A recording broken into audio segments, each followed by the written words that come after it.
Estamos en la sala VIP de PD con una autora, es una historiadora, Cristina Barreiro, que además es profesora del CEU San Pablo. Su anterior libro, una novela histórica, Las hijas de Isabel II, se convirtió en todo un bestseller y ahora ha decidido contarnos la historia de los consortes reales. Los y las, hay más las que los, evidentemente, son esos hombres y mujeres que, bueno, han compartido el lecho con los jefes de Estado de la realeza europea y también de otros países de nuestro entorno, que aparentemente no son protagonistas, pero en algunos casos han llegado a ser más populares que el que ostentaba la corona y además también han sido fuentes de problemas en otras ocasiones. De todo esto hay en el libro. Cristina, muchas gracias por estar con nosotros. Muchísimas gracias por invitarme, un lujazo estar aquí con vosotros. Bueno, el libro, como digo, es un repaso, eres experta en historia contemporánea, el libro es la historia contemporánea, desde finales del 18 hasta el 20. Hasta el siglo XX. Es cierto que hay una norma que mantienes en el libro que no hablas de consortes que estén actualmente. Bueno, te tengo que preguntar, hay dos que me han sorprendido su ausencia en el libro, porque están vivas, una más que otra creo, pero hay dos que están vivas pero que no has incluido en el libro a pesar de que ya no son consortes, que son Paula de Bélgica y la reina emérita, doña Sofía. Bueno, pues precisamente por eso lo he hecho, porque como todavía... considero que, bueno, pues que tienen cierto papel, aunque secundario en sus respectivos países, pues bueno, he preferido omitirlas y además en el caso de doña Sofía, bueno, pues hay que dejarla para un trabajo más sesudo y para la biografía que yo creo que cuando tengamos el tiempo en perspectiva suficiente, la reina merece y hacer algo, bueno, pues más histórico y con la perspectiva que nos da el paso del tiempo. Pero la reina Paola tiene mucho interés, ¿eh? Fue una mujer guapísima y la historia de Bélgica pues es francamente interesante en los años en los que, no muchos, pero en los que ella va a sustituir a nuestra española Fabiola de Bélgica, que sí ocupa su espacio. Que bueno, de hecho aparece en la portada, una de las ocupantes de la portada aquí es Fabiola de Bélgica, esa española aristócrata que se acaba convirtiendo en consorte del rey Balduino de Bélgica. Mira, ya te lo pongo sobre la mesa. Uno de los temas, una de las cuestiones que inevitablemente aparece en el libro. ¿De qué sirve? Esto va a sonar igual un poco bestia, pero te lo tengo que preguntar. ¿De qué sirve una consorte o un consorte que no puede procrear? Eso es un problema para la propia base de lo que es la monarquía, porque si nos remontamos a los orígenes, su función sería la continuidad de la línea dinástica. Efectivamente, en el caso de Paola, en el caso de nuestra reina Fabiola, se encontraron después de varios abortos y bueno, una situación complicada el tema de la sucesión, pero no podemos frivolizarlo así. ¿De qué sirve? Bueno, pues no sirve, no tuvo un hijo que mantuviese la línea del rey Balduino, pero ella en su medida y dentro del papel que se confiere a un consorte, que es algo, bueno, pues muy discutible también, ella hizo su función y la reina Paola pues ha sido muy reconocida en Bélgica. España ha exportado dos grandes reinas consortes europeas, una de ellas es Fabiola, aunque pueda ser así de formato un poco cursilón, ¿no? Y la otra fue Eugenia de Montijo, emperatriz de los franceses, que es un figurón, ¿no? Una auténtica influencer en su tiempo, no solo por los fantásticos vestidos de Worth que lucía, sino también porque tiene un papel político relevante en ese imperio de Napoleón III. En 3 ocasiones va a ocupar la regencia. Su influencia respecto a los grupos católicos fue importante, también en lo que compete a la cuestión religiosa, al catolicismo, e incluso suya fue la idea de crear un imperio en México que resultó desastroso, pero hizo otras cosas bien, como fue, por ejemplo, esa canal de Suez, ¿no? Cuando fue a inaugurar el canal de Suez, bueno, pues la verdad es que la prensa, gracias a Eugenia de Montijo, contribuyó a darle un peso entonces en los periódicos hay unos grabados preciosos de la Ilustración española y americana con Eugenia de Montijo, que encargó 100 vestidos para ese viaje y bueno, es un personaje muy atractivo y es española y viene además de un contexto cultural, gracias a su madre, doña Emanuela Kinpatrick, francamente interesante. Entonces, el mundo de las con la Casa de Alba que ahí está. Sí, bueno, ella es hermana de Paca Alba, ¿no? Ella era hermana de la duquesa de Alba y además pasó largas temporadas en Liria y falleció también en nuestro país. Bueno, de hecho, la famosa tiara de de Eugenia de Montijo. Hay que recordar que una de las últimas veces que las vimos fue la boda de Eugenia de Alba con el torero, con Fran Rivera. Fantásticas las joyas de Eugenia de Montijo. Ella creó también un estilo propio en la manera de vestir, en la joyería, igual que otra consorte francesa, Josefina, la emperatriz, ¿no? La primera mujer de Bonaparte, que además, esto no se cuenta muchas veces, a mí me parece curioso, Napoleón le debe mucho a su hermano José I, que luego nos lo endilgaron como rey de España, y le debió muchísimo a Josefina, que es quien lo introduce al entonces general Bonaparte, que había triunfado como militar en los años de la Revolución. No olvidemos que Bonaparte es un soldado de la República. Quien introduce a Bonaparte en los círculos de la élite política es Josefina, que por entonces era amante de Barras, ¿no? Y bueno, pues le debe mucho. Yo creo que fue su gran amor, aunque después la repudiase precisamente porque no había podido tener un hijo, y se busca una alianza estratégica entonces con Austria, y de ahí su segundo matrimonio, que es mucho menos conocido que el de Josefina, porque realmente Josefina es la que marcó modas y la que supo hacer de esos vestidos corte imperio, bueno, una tendencia. Ese binomio, además, Napoleón-Josefina va unida en la cultura popular.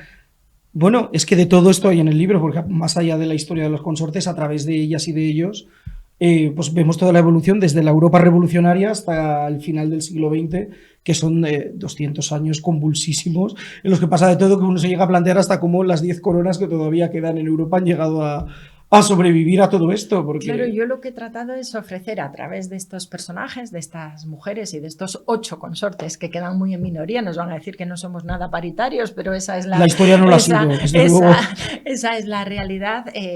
Yo creo que ofrecer una visión de lo que fue nuestro mundo contemporáneo desde la Revolución Francesa, que supone esa gran transformación política y social, el final del antiguo régimen hacia la sociedad liberal. El siglo XIX es un siglo de grandes revoluciones, de grandes transformaciones culturales, y luego la llegada del siglo XX con las 2 guerras mundiales en las que hay consortes que tienen un papel muy, muy relevante, ¿no? Entonces, yo creo que una asignatura pendiente que tenemos quienes hacemos historia, quienes nos dedicamos a la historia, es divulgar mejor, hacer que nuestro trabajo, que es académico, que tiene una base científica, llegue a un público más amplio, y que no seamos los muermos que tradicionalmente hemos sido, ¿no? Entonces, abrirnos un poco a un público más general, convertir nuestro lenguaje. Yo hice cuando saqué el libro de Isabel II un símil que gustó mucho, ¿no? Un Chanel nos gusta a todos, pero si ese Chanel parecido, no igual, pero conseguimos que Inditex haga un buen producto de buena calidad y que llegue a todo el mundo, pues estamos triunfando, ¿no? Y yo creo que esto es lo que ha pretendido Consortes Reales, conocer la historia de, bueno, no solo de Europa, pero principalmente de Europa a través de las vidas de estas figuras súper interesantes. De hecho, por salirnos del ámbito europeo, una coetánea de Fabiola, hablábamos de... Te preguntaba yo para qué sirve una consorte que no puede tener descendencia. Tenemos el caso de casi coetánea con ella, unos años se llevaron de diferencia. La famosa princesa Soraya de los ojos tristes. Decía Carmen Rigal con bastante mala leche que de ojos tristes nada, era que estaba borracha siempre.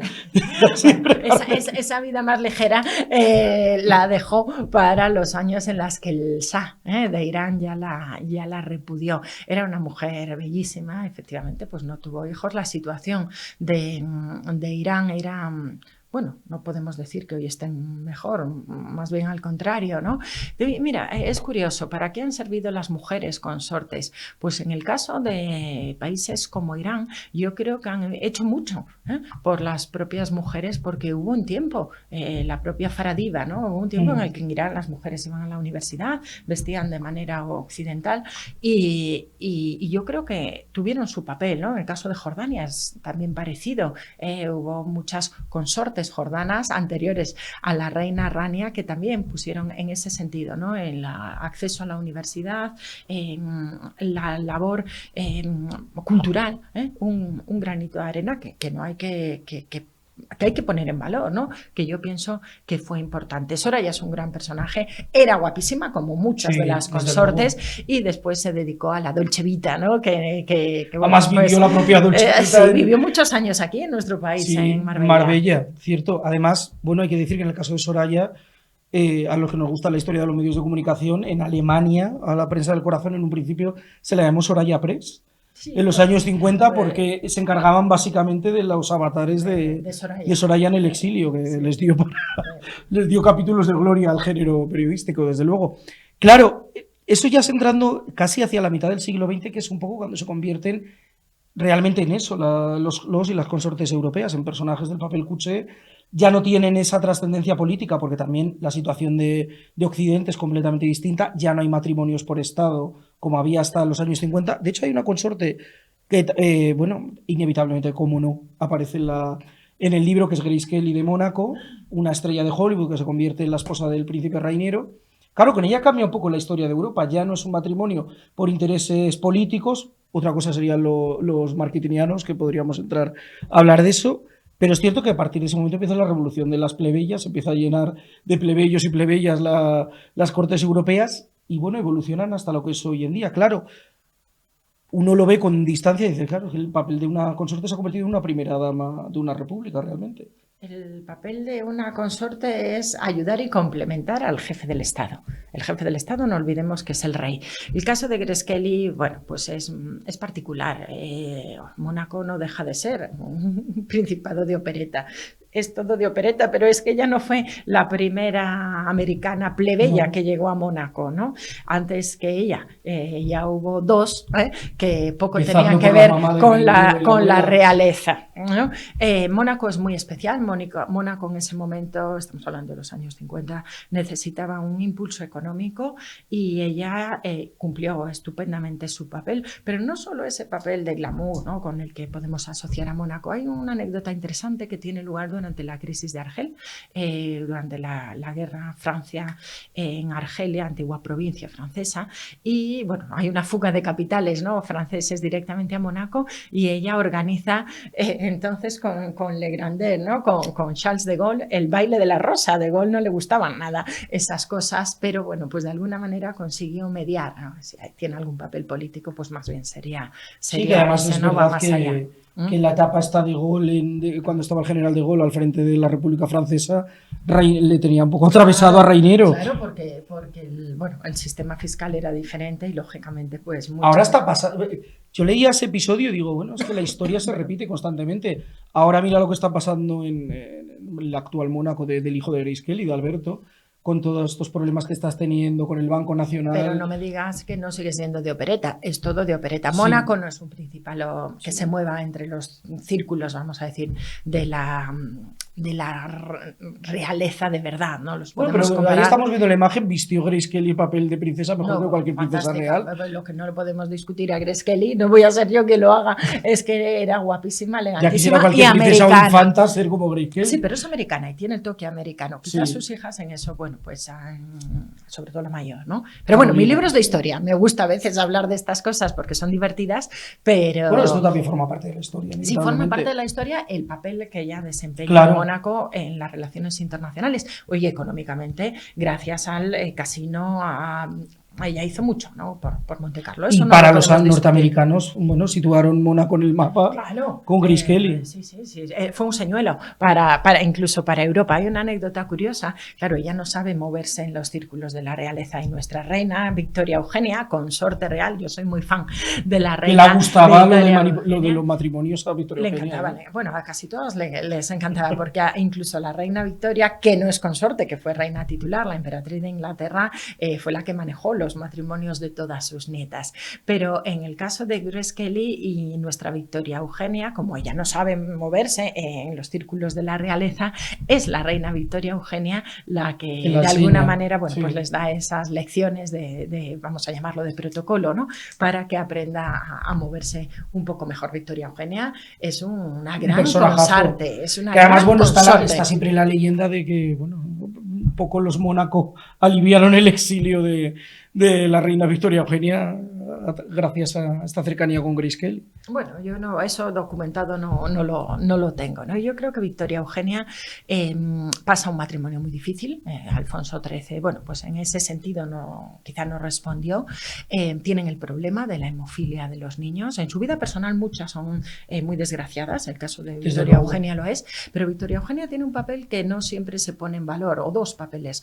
Uno sería lo que hace al frente de las damas enfermeras de la Cruz Roja Rioja, muy interesante durante los años de la Guerra del Rif, y ya en el exilio ella apostó, lógicamente no podía ser de otra manera, por el restablecimiento de la monarquía en España en los años del régimen de Franco, y de alguna manera, con el apoyo también del duque de Alba, bueno, pues ella participa en esos intentos de que de una vez por todas, ¿no?, llegase ya la monarquía a España. La famosa anécdota del bautizo de su ahijado, el hoy rey Felipe VI, cuando le dice al general, porque ella nunca le consideró, para ella seguía siendo el general, ¿no?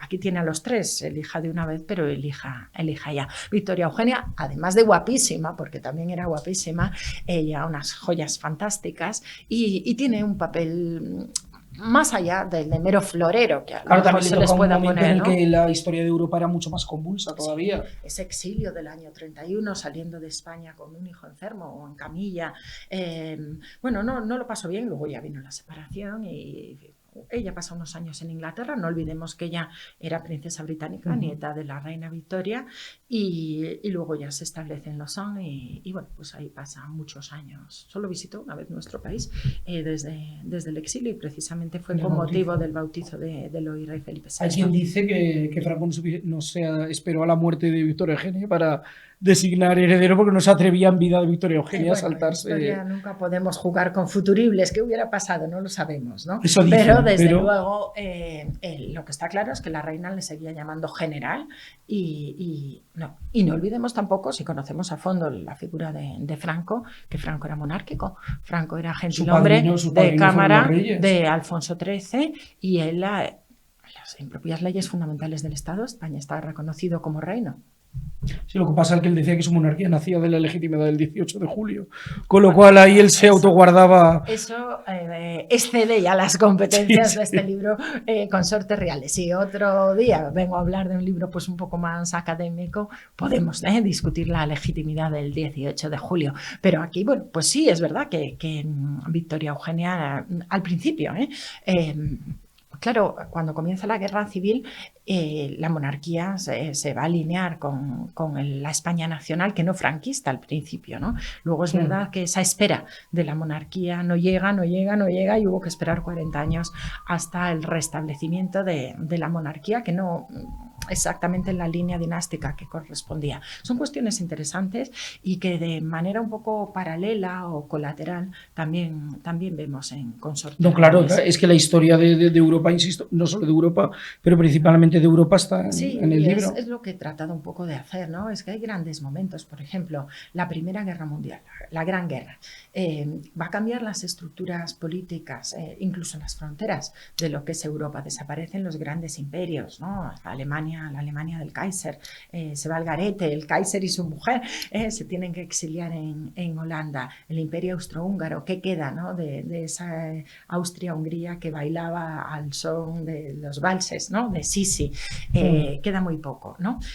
Rumanía es un país muy interesante en ese contexto, donde la consorte María de Rumanía, Misi la llamaban familiarmente, es la que tiene realmente el peso político, y cuando se van a París a negociar el nuevo orden europeo, Clemenceau queda fascinado con esta mujer que dice es que guapísima, de lo nuestro.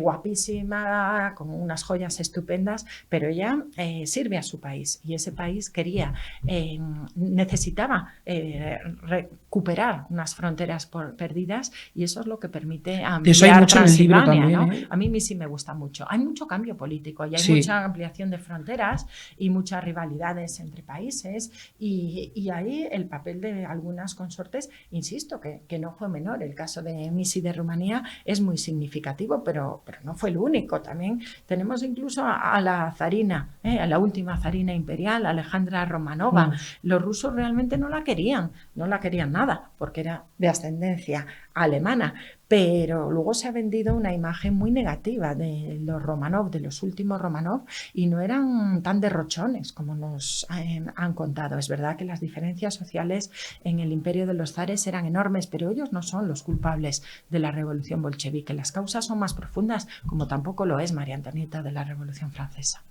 Claro, evidentemente, como digo, son siglos muy convulsos. sí que aparece de una manera, claro, visto con los ojos del siglo XXI, que es un error verlo con los ojos actuales, pero es inevitable. Bueno, asistimos a cómo se construyen reinos absolutamente artificiales de la nada, que van cayendo. Bueno, el caso de Serbia y Montenegro, que son tremendos, el destino que tienen esta gente, por no hablar de Croacia. Claro. Lo de Croacia es directamente. Reino que nunca fue, ¿no? Nunca Nunca llegaron a pisar el suelo. Y bien que lo croata. pagaron luego. Los Balcanes son muy complicados, Sí. siguen siendo muy complicados. Claro, hoy en día sí que en esto, claro, resulta hoy impensable que alguien cree una dinastía de la nada, y hoy yo creo que sería muy impensable llegar a estas. Bueno, pero eso pasaba en el siglo XIX, el caso Y en español. el XX. Bueno, y en el siglo XX con todos los Balcanes, por supuesto, también, ¿no? La propia Grecia, que ha sido siempre una monarquía muy Bueno, artificial. Grecia es una monarquía danesa. Bueno, la De origen Grecia danés. contemporánea, vamos Sí. a decir. No podríamos decir que... Pero sí es de origen danés. Los daneses son la dinastía reinante más antigua de Europa. Claro, hubo tiempos en los que se ponían coronas. El propio nazismo es interesante en esto, porque Hitler tuvo monarcas de alguna manera títeres, ¿no? ¿Quiénes fueron los reyes de Franco? Bueno, pues los tuvo. El caso al que has con Aymón de Saboya, ¿no? Es indicativo de todo esto. Es decir, hay una potencia central que en su momento es la hegemónica, y los demás países un poco bailan al son. Claro, el propio juego de Leopoldo III en Bélgica, que a punto estuvo de cargarse la monarquía en Bélgica. Efectivamente, así es, ¿no? Cómo se aceptan o no aceptan ciertos postulados más o menos autoritarios. En esos años sí era así, ¿no? Los juegos dinásticos pueden llegar a ser muy peligrosos. En el caso español, al siglo XIX, cuando cae Isabel II, como consecuencia de la gloriosa, en el año 1868, en España se vota, porque además fue un rey votado, la dinastía de los Saboya, y vino Amadeo I de Saboya. Claro, la sociedad primero no lo conoce, después la aristocracia, que es el gran soporte de la monarquía, son alfonsinos, y a la pobre Victoria del Pozo pues le hacen el vacío, pero vienen con buena intención, y ella fue una mujer que en los aspectos, vamos a decir, sociales, se implicó mucho con las lavanderas, con las cigarreras, que eran los trabajos que entonces desempeñaban las mujeres. Tuvieron un hijo en España, el tercero, un infante Saboya, que nació aquí en España, ¿no? Son temas de interés, pero es verdad, es que son unos años en los que las dinastías se colocan. La propia Rumanía, a la que me he referido antes, tiene un príncipe alemán en el trono, ¿no? Hay muchos casos. Claro, y eso, sobre todo cuando se llega al siglo XIX-XX, más allá de Europa, por salirnos de las líneas europeas, aparecen, que habrá mucha gente que se sorprenda, dos monarquías americanas, el imperio de Brasil y el imperio mexicano. Bueno, Brasil tremendo. Tiene más sentido, porque Brasil viene de los Braganza, es todavía de los años vamos a decir, del imperio portugués, y yo creo en el fondo que los Braganza fueron los únicos que consiguieron burlar a Napoleón antes de ceder la corona, como hicimos en España. Ellos se marcharon a sus territorios portugueses y allí luego terminaron siendo coronados o proclamados emperadores. Es el caso de Pedro I, ¿no? Bueno, pues es un imperio que duró además un tiempo largo. Y en el caso de México, bueno, pues eso yo creo que tuvieron poca visión política, porque parecía que eso no iba a funcionar, y de hecho no funcionó. El emperador terminó asesinado y la consorte pues terminó de vuelta en Europa un poco majadera, porque bueno, pues realmente a ella le costó asumir los años que había pasado en México y el poco apoyo que tuvo a su regreso a Europa. Además es que, bueno, yo lo hablaba a raíz de leer el libro, se lo comentaba a un amigo mexicano, y él, bueno, sí que conocía un poco de haberlo estudiado en el instituto, por supuesto, la historia de Maximiliano y Carlota, pero, por ejemplo, no tenían nada presente en México del primer emperador, de Agustín Iturbide. No hay, está como muy desdibujado. Claro, pero bueno, esa es la manipulación de la historia, y eso es la instrumentalización política que se hace de la historia de esos casos. Pues tenemos mucho, ¿no?, que ha quedado de gran parte del pasado, incluso del pasado español, que no tiene por qué ser negativo, al contrario, ¿no? Es una parte que se trata de eliminar en la historia actual a los más jóvenes. Eso a la larga está siendo ya problemático, va a ser todavía más problemático, pero bueno, es otra asignatura asignatura pendiente que tenemos quienes hacemos historia, que es tratar de ajustarnos a la verdad y contar las cosas como fueran. A veces es verdad que cuesta parece que te estás peleando continuamente. Mi línea académica es, yo trabajo temas de Segunda República y de Guerra Civil y te peleas continuamente. Esto la verdad es que es mucho más ligero, me da muchas más alegrías, ¿no? Cuando vas a un congreso universitario con temas, bueno, más sesudos, vamos a decir, ¿no? Al final estás permanentemente en la batalla. Yo no digo que haya que tirar, que rendirse, ni muchísimo menos, ¿no? Pero es verdad que estos temas te dan más alegrías en ese sentido, ¿eh? Una buena investigación académica que desmitifique muchos tópicos te produce una satisfacción enorme, pero hay que romper, ¿no? Lo decíamos antes, hay que conseguir también que eso más científico, más académico, más documentado, pues podamos hacer que nos entiendan. Quizá con el tema de los consortes parece más fácil, con cuestiones políticas es más difícil, pero también tenemos que apostar y tenemos que hacerlo. Claro. Y en esa línea de trabajo estamos y, oye, esperemos que lo sepamos comunicar. Ya digo que lo de América va a sorprender porque mucha gente... Claro, bueno, hoy en día no sabe ni que hubo un imperio con Maximiliano de Habsburgo. Es que son como hasta en la serie de América. Hasta en la serie de sí, en la última, la de... la que ha hecho la plataforma. Omiten a este personaje. Ahí se le dedica muy poquito espacio. Aparece uno de los hermanos de Francisco José, pero Maximiliano como que eso no va a tener continuidad. Y de Carlota de México no se cuenta nada. En Europa enloquecida, claro. bueno refugiándose en su Bélgica natal. Bueno, los lazos familiares al final tiraron mucho, ¿no? Pero ya no tuvo apoyos, no tuvo ningún apoyo. Sí, pero es que me da la sensación, yo creo que también se ha desdibujado esa parte precisamente porque aunque fue en suelo americano, evidentemente, tuvieron mucho que ver muchas potencias europeas ahí y fue un fracaso. España también tuvo que ver, claro. España apoyó la creación de un imperio mexicano y fue, como dije al principio de nuestra conversación, un empeño de Eugenia de Montijo, ¿no? Ahí no tuvo mucha visión política. No tuvo olfato que tanto tuvo Eugenia de Montijo, no estaba ahí. Bueno, mira, una pregunta que te quería hacer antes, pero a raíz de... Ahora vuelvo a otro territorio que no es Europa, pero... Antes me citaste una palabra para hablar de Eugenia de Montijo que creo que es muy acorde, que era lo de influencer de la época. Claro, ahora estamos acostumbrados a que las consortes europeas son mujeres de papel cuché prácticamente en ese sentido. Lo que se ponen se agota, en fin, parece prácticamente que ha quedado relegado el papel a esto en muchos casos. Claro, esto no deja de responder al marketing moderno, pero algunas ya tuvieron ese fino olfato más allá de la política de usar el marketing y usar a los medios de comunicación. Bueno, sí. Grace Kelly, que la citábamos antes, fue un ejemplo de utilizar los medios. Pero a Grace Kelly, vamos a situarla, fue consorte, pero es actriz. Y bueno, igual por eso conocía mejor los medios. La evolución de los medios de comunicación tiene muchísimo interés. Pensemos que ya hay revistas gráficas y no hay más que ir a la hemeroteca y vemos, sobre todo desde que la fotografía se hace más general en prensa, ellas son las que llenan también las portadas y las páginas interiores de la ilustración española y americana, por ejemplo, o aquí en España el semanario Estampa o Mundo Gráfico. Son alguna fotografía aparece en el libro. Ellas eran los referentes de moda, eran los referentes de estilo. Lo que pasa es que no había esa inmediatez que hoy tienen los medios de comunicación. En cualquier momento, pues hoy cualquiera de las consortes está presidiendo el acto, el que sea, ¿no? Y ya está en todas las redes sociales el vestido que lleva, se sabe la marca del vestido, si es de un modisto, de un diseñador, de un prêt-à-porter. Eso no ocurría en el siglo XIX, técnicamente era imposible, pero ni siquiera en el siglo XX. Como referentes en sociedad y de moda lo han sido siempre, porque además la monarquía tiene algo aspiracional. Lo que hay es un cambio en los medios de comunicación. Cuando todo es inmediato, cuando todo se puede saber al momento que ocurra, bueno, pues parece que cambia el sentido de las consortes.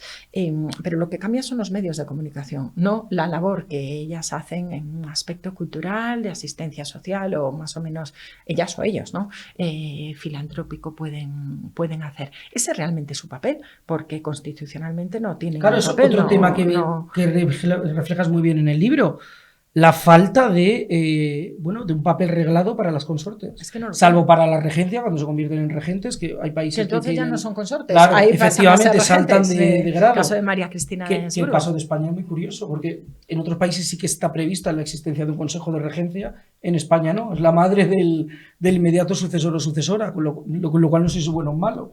Porque... Bueno, a nosotros no nos fue mal, por lo menos en el caso de María Cristina de Habsburgo, que fue una magnífica mujer de Estado. Una regencia anterior No, la de María Cristina de Nápoles, si quiere, mejor no la mencionamos. Claro. No, María Cristina de Nápoles fue complicada en todo. Su regencia coincide con la Guerra de los 7 años, con la primera guerra carlista. Ella entra en relaciones, por decirlo de una manera educada, con un guardia de corps. El hijo del estanquero de Tarancón. Después se pliega a unas medidas desamortizadoras, como fue el caso de la desamortización del año 36 de Mendizábal, que van a suponer una ruptura y un nacimiento, una implosión del anticlericalismo en España. No, de María Cristina de Nápoles no podemos decir que haya sido una buena regente. Y después ella regresa a España ya durante el reinado de su hija Isabel II y desde el Palacio de las Rejas mangoneaban también mucho, ¿no? Pero bueno, no nos quedemos con la primera Cristina, pasemos a la segunda. Hay que decir que en pleno siglo XIX en el Parlamento se llegó a investigar, a haber una comisión de investigación por los negocios de María Cristina. Bueno, son unos cosa que en el 21 no hemos conseguido.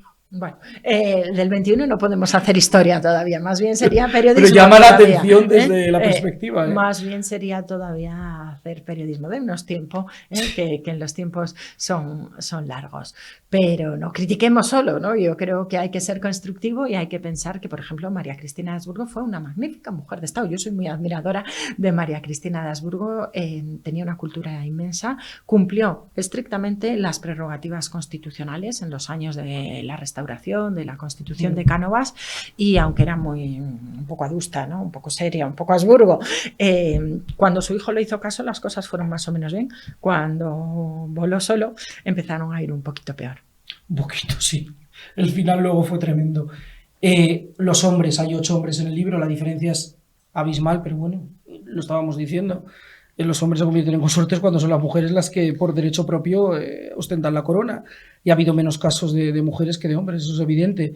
Sorprende si vemos a todos estos 8 varones que han acompañado el día a día de algunas reinas, lo pejigueros que eran por utilizar un lenguaje de la calle, porque algunos, empezando por uno de los más recientes, el marido de Margarita de Dinamarca, bueno, se murió con las ganas de yo quiero ser rey de consorte de Dinamarca y se quedó, y anda que no le dio quebraderos de cabeza. Y nunca, 40 años queriendo ser rey y se quedó como príncipe.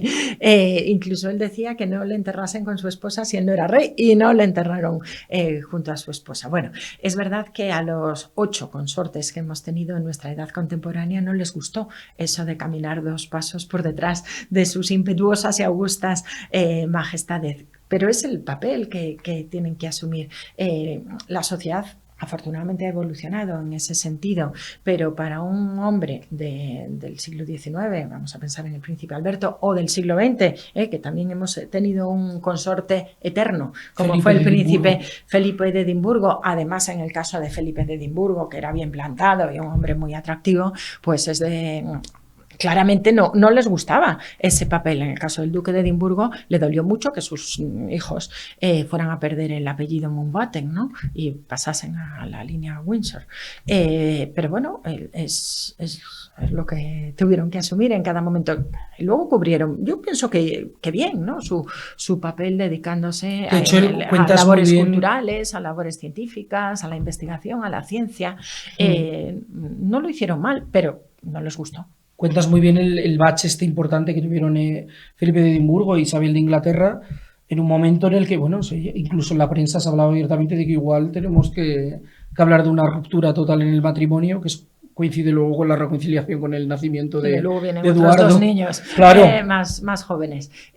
Les cuesta porque eso hay que ponerse socialmente, ¿no? En la mentalidad de ellos y en el contexto político de la época. Pero creo que hemos avanzado y que ahora que va a venir, ¿no? Un tiempo de consortes masculinos, ellos lo van a llevar fenomenal y ellas van a ser unas reinas estupendas.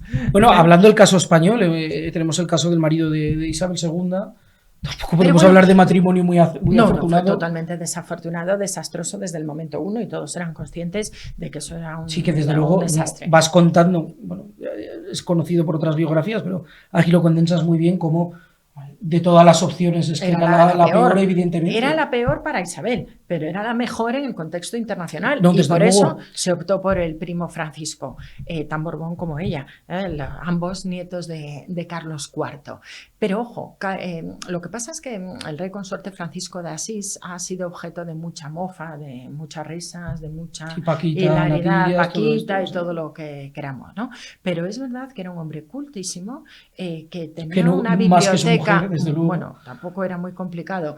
Isabel no era nada culta, a pesar de los esfuerzos que se hicieron en hacer algo posible con ella, pero era una mujer que tenía gran intuición política, y no era para nada tonta. El caso de Francisco, mucho más preparado, un hombre muy culto, con una biblioteca extraordinaria, que a su manera, bueno, él intentó mandar, no le dejaron, él se vincula al cierto neocatolicismo, pero que no es ni tan apocado, ni tan insulso, ni tan torpe como a veces la historia nos lo ha querido presentar. El rey consorte tiene interés, y tiene más interés quizás sus años en el exilio, cuando ya vive a las afueras de París, y hay un momento a la vejez viruelas, ¿no?, que cuando hacen su 50 aniversario de bodas, celebran las bodas de oro, y sus hijas, eso lo cuento en mi otro libro, en Las hijas de Isabel II, a través de las cartas, ¿no? Se ve, mamá y papá van a celebrar sus 50 aniversario de bodas, pero ¿cómo va a ser esto? Sí, mamá está muy entregada y papá ha dicho que sí, que fenomenal,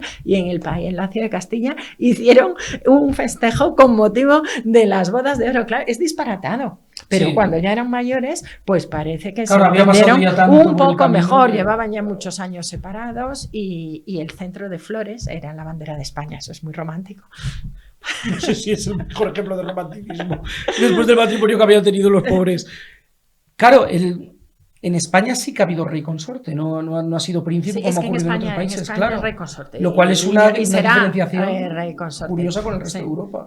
Bueno, o gran duque, en el caso de Luxemburgo, Félix de Luxemburgo, ella es gran duquesa y es hermano de Cita, y el hermano parece que a los carlistas la familia Borbón-Parma les iba mejor. Bueno, pero es que los Borbón-Parma son tropecientos hermanos, eran muchísimos hermanos, hubo 3 monjas, el pretendiente carlista don Javier, la emperatriz Cita. Unos lucharon durante la Gran Guerra en un bando, los otros lucharon en el otro bando. La familia había heredado, bueno, mucho dinero, ¿no? Estaban bien posicionados. La evolución de los Borbón-Parma también es muy curioso. Bueno, pero en el caso de Félix, casado con la gran duquesa Carlota, que no era ella, era su hermana, pero bueno, pues de rebote le tocó. Félix de Borbón-Parma también tiene un papel importante en los años de la Segunda Guerra Mundial, ¿no? La apoyó a ella en esos discursos, ¿no?, que lanzaba desde Inglaterra, que siempre comenzaba: queridos luxemburgueses, animando al pueblo a la resistencia frente a la opresión nazi. Sí, desde luego, evidentemente en la Segunda Guerra Mundial aparece en el libro, como no podía ser de otra manera. Viendo el panorama de las monarquías, yo creo que el que más sale su papel, todos tuvieron un papel importante, evidentemente, pero el que más no admite ninguna interpretación es precisamente la Casa Real de Luxemburgo. Ahí sí no admite dobleces de ningún tipo el papel que tuvieron. Y yo creo que eso les ha valido el respaldo y el respeto que a día de hoy yo creo que siguen, que es pequeñito, ¿no? Y parece que no juega en el plano internacional, pero a pesar del informe Guaringo de hace un par de años, en su círculo de realeza son muy respetados. Otra americana ahora mismo en el trono de Luxemburgo. Americana no, ahora no. No está la cubana. Bueno, Teresa Mestre. Gran duquesa, sí, es cubana, pero bueno, es americana, efectivamente. Sí, María Teresa Mestre. La están cuestionando. Con el informe Guaringo que yo comentaba ahora. Estos últimos años. Pero el gran duque, el padre del gran duque y su mujer, pues tuvieron un papel muy, con cierto peso. Están muy relacionados con el gran duque Juan está muy relacionados con los belgas. De hecho, son primos. Son todos familias, son todos parientes. Sí, desde luego. Claro, viendo lo que dices ahora del siglo XXI, estamos ya en el siglo XXI, pero bueno, las décadas que nos quedan por venir van a ser unas décadas de consortes masculinos. A ver si están a la altura. Claro, yo decía que en España tenemos suerte porque el precedente, a poco que lo mejoren, a poco que la pobre Leonor elija mejor o la dejen elegir mejor que a su antepasada Isabel II, lo tiene fácil para mejorar. La historia de Isabel II y el rey consorte Francisco de Asís es divertida, ¿no? Históricamente vergonzosa, pero divertida para estos saraos, ¿no? Sí. Su hermana, Luisa Fernanda, salió mejor parada en el sentido afectivo con Antonio de Orleans, con el duque de Montpensier, aunque luego en lo personal se les murieron muchísimos hijos. Y todas las conspiraciones. Él es, Montpensier es otro personaje muy, muy interesante, la cortesa que establece en Sanlúcar, pero era un hombre cultísimo también, no olvidemos que es el hijo pequeño del rey de Francia, ¿no? De María de las Mercedes, la llorada. Y efímera, pero bueno, llorada también por el cine, porque en la realidad, en la realidad se llevaban tan bien, ni estaban tan enamorados Alfonso XII. Había una cantante de ópera por ahí dispuesta Elena Sanz, curiosa historia. Isabel II es la que financia, era gran mecenas del arte y de la cultura y de la música. Isabel II, bueno, ella misma decía que si no hubiera sido reina hubiera sido cantante de ópera. Quien financia la carrera musical, la Elena Sanz, es la propia Isabel II. Otra tendencia de los monarcas a lo largo del tiempo, las actrices, cantantes, es como una tendencia. De Elena Sanz a Bárbara Rey podemos pasar en muy poco tiempo. Pero bueno, volviendo a los consortes masculinos, claro, no está arreglada, realmente sigue sin estar arreglada actualmente el papel de los consortes. Es cierto, como dices, la evolución es la que lo ha ido marcando. Claro, cuando de repente haya algún consorte masculino, porque los últimos que hemos tenido no los podemos considerar de nuestras generaciones, el caso de Enrique de Dinamarca o del príncipe de Edimburgo, son hombres de su generación. Klaus, que fue en su momento muy cuestionado por sus orígenes nazis. Pero luego se ganó el respaldo, un aristócrata. Y todo el movimiento profumo que hubo en Holanda, que se lo cuentas. Sí, eso también aparece en el libro, ¿no? Y al final sí se ganó el respeto del pueblo holandés, ¿no? Bueno, también luego terminó enfermo, pero fue un apoyo, yo creo que interesante para la reina Beatriz, hoy princesa Beatriz, porque aquí dejan de ser reina y vuelven a ser princesas. Y bajan con una facilidad. Claro, ahora voy a otro territorio como son las monarquías árabes que me interesan, las que aparecen en el libro. Bueno, en el libro hay 28 capítulos, bueno, 29 si contamos, porque haces un repaso muy interesante por reinas que sí que de verdad ellas fueron reinas, lo llamé, porque bueno, para darle su lugar, ¿no? Son 28 capítulos dedicados a otras tantas monarquías, es decir, 28. A poco que uno eche cuentas, descubrirá que es que, bueno, ahora mismo en nuestro entorno, contando la española, son 10 en Europa. Claro, sorprende. ¿Dónde están las que no están? ¿Dónde están las que no están? Eso es. ¿Dónde están las que no están? Aquí lo cuentas. Bueno, pues el caso de los Balcanes desaparecen como tales. El cambio político y de los sistemas políticos y de las formas de Estado que encontramos después de la Gran Guerra y después de la Segunda Guerra Mundial. La desaparición, por supuesto, del Imperio Mexicano y del Imperio Brasileño. Y las que sí se han mantenido. Bueno, el caso de Egipto, que también deja de ser una monarquía. Se mantiene Jordania, Irán, pues ya sabemos en qué situación se encuentra actualmente, y lo que fue Croacia, Serbia, Rumanía. Es un repaso por la historia sí, balcánica, en definitiva total. Es un repaso por la historia de los Balcanes. Hay hasta asesinatos y todo, pero bueno, yo creo que estamos desvelando demasiado. Bueno, a ver después. Draga de Serbia. Bueno, ¿cómo fue eso fue truculento. Ahora que se lleva tanto todo lo de los crímenes y las novelas de investigación y tal, yo creo que de Draga de Serbia me debían de comprar los derechos. Y hacían una serie. La historia de Serbia, que es brevísima esa monarquía. Madre mía. Pero te ayuda a entender. Sí. Te ayuda a entender. Y el territorio lo comprendes muy bien, todos eso es un poco consecuencia y resultado de la pérdida de territorios del Imperio Otomano. Me podrían decir, ¿y dónde están las otomanas? Yo de las otomanas o de las marroquíes no puedo decir nada porque no se sabe nada. Claro. Precisamente hasta hace muy poquito Marruecos de hecho nada. Bueno, y ahora ya no tienen. Con su algún boxeador con su la manera que tienen de entender el papel de sus consortes no te permite acceder a ellas, ¿no?, para una investigación. Pero el caso de los Balcanes es precisamente consecuencia de la pérdida de territorios del Imperio Otomano y de los impulsos nacionalistas que se viven en esos años. Y claro, se van a crear reinos, pero son reinos muy débiles, porque no dejan de ser territorios con unas fronteras muy complicadas y crisoles étnicos, culturales y religiosos. También la pérdida de poder del Imperio Austrohúngaro. Eso lo explica genial Stefan Zweig en algunos de sus libros, ¿no? Es que el Imperio Austrohúngaro tiene un peso en la historia enorme y la pérdida de influencia por un lado y la pérdida del Imperio Otomano hace que nazcan esas monarquías que duran muy poco tiempo, quedan como territorio de nadie, son zona fronteriza y son instrumentalizadas por los regímenes políticos pues, más importantes de cada momento, caso que hablábamos antes de quiénes son los reyes de Hitler, ¿no? Pues tuvo caso de Rumanía, Carol de Rumanía, si es que traicionaba a su madre, a su propio hijo, el pobre rey Miguel, que siendo un niño lo ponen allí, ¿no? Luego tienen que salir al exilio, claro. Luego Portugal acogió el exilio de todos. Estoril se convirtió. Hay un libro fantástico de Ricardo Mateos sobre Estoril, los años dorados, ¿no? Interesantísimo, sí. Volví a lo que yo te quería preguntar de las monarquías árabes. Aparecen varias, aparece en Egipto, ya hemos hablado de Irán, del papel que tienen tanto Farah como Soraya. Aparece Egipto, hay que decir que es el famoso rey Farouk el que dice aquella frase de en unos años solo quedarán 5 reyes, los 4 de la baraja y la reina de Inglaterra. Bueno, acertó por... En el caso de la reina de Inglaterra llegamos todos a pensar que era incombustible. Eterna.